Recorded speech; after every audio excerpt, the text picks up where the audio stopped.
بسم اللہ الرحمن الرحیم الحمد للہ رب العالمین والصلاة والسلام علی سید المرسلین وعلی آلہ واصحابہ اجمعین۔ میرے بزرگوں اور پیارے بھائیوں، اللہ تعالیٰ آپ حضرات کی خدمات کو قبول فرماوے، پورے عالم میں حق اور ہدایت کے عام ہونے کا ذریعہ فرماوے۔ اللہ کا دین یہ ہمارے پاس امانت ہے، ہمارے پاس امانت ہے، اس کی حفاظت بھی ہمارے ذمہ ہے، اس کے ارشاد بھی ہمارے ذمہ ہے، اور اپنی ذات سے اس پر استقامت کرنا بھی ضروری ہے۔ اسی سے ہماری عزت ہے۔ دین ہے تو سب کچھ ہے، دین نہیں ہے تو کچھ نہیں ہے۔ اور دین میں بڑی چیز ایمان اور علم ہے، جیسا امام غزالی رحمۃ اللہ علیہ فرماتے ہیں کہ دو ہی چیزیں ہمارے پاس بڑی ہے جو اللہ کی طرف سے ہم کو ملی ہے، ایک ایمان ملا ہے اور ایک علم ملا ہے۔ ایمان یہ تو اللہ کے تعلق کا نام ہے کہ ایمان لایا، یعنی میں نے اپنا اللہ سے تعلق پیدا کر دیا، بندگی کا اور عبدیت کا، یہ ایمان ہوا۔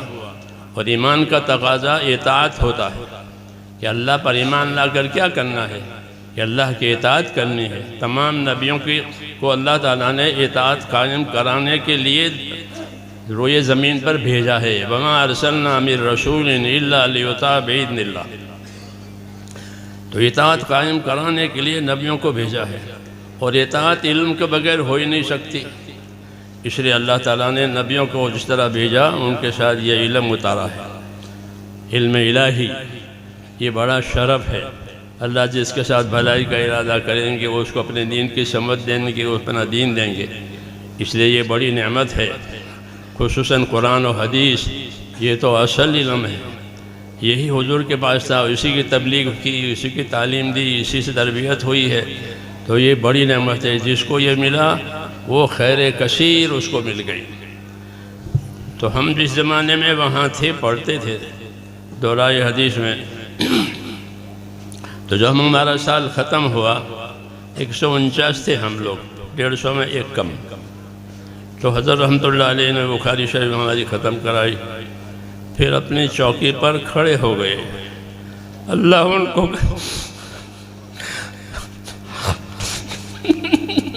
اللہ ان کو غنی کا رحمت کرے، آمین۔ اللہ ان کے درجات کو بلند فرمائے۔ ہم لوگوں کو اپنی چوکی پر کھڑے ہو کر کے بخاری شریف کی اور ترمذی شریف کی اجازت دی ہے کہ میں تم لوگوں کو اجازت دیتا ہوں۔ یہی ایک شرف اللہ نے ہم کو بھی دیا ہے۔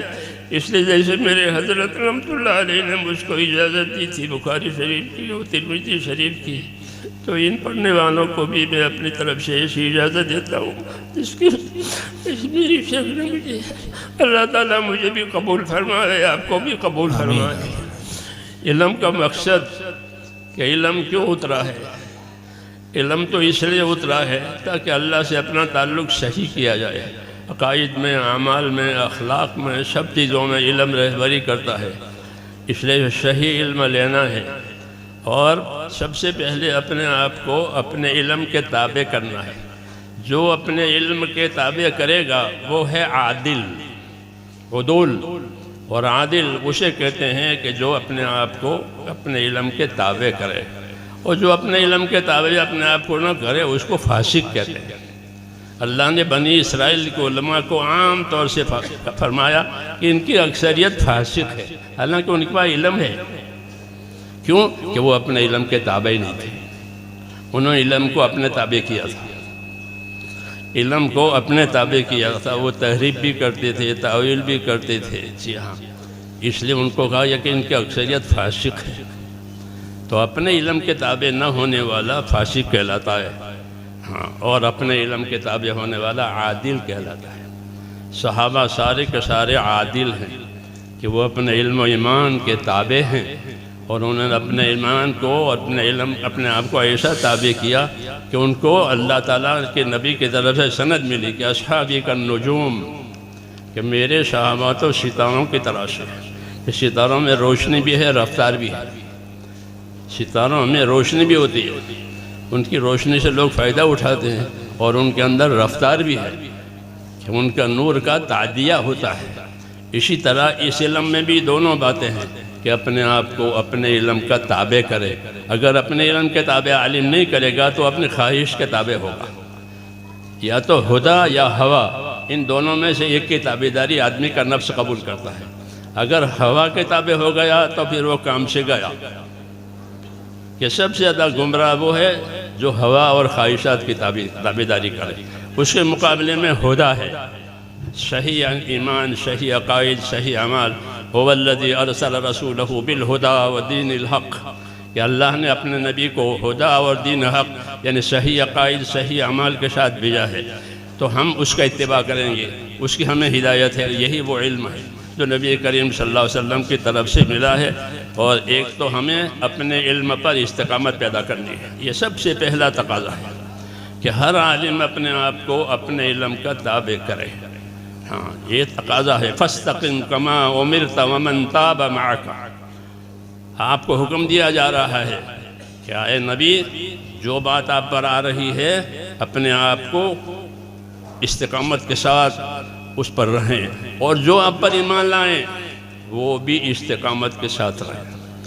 تو ہمارے علم نے ہم کو استقامت کی دعوت دی ہے.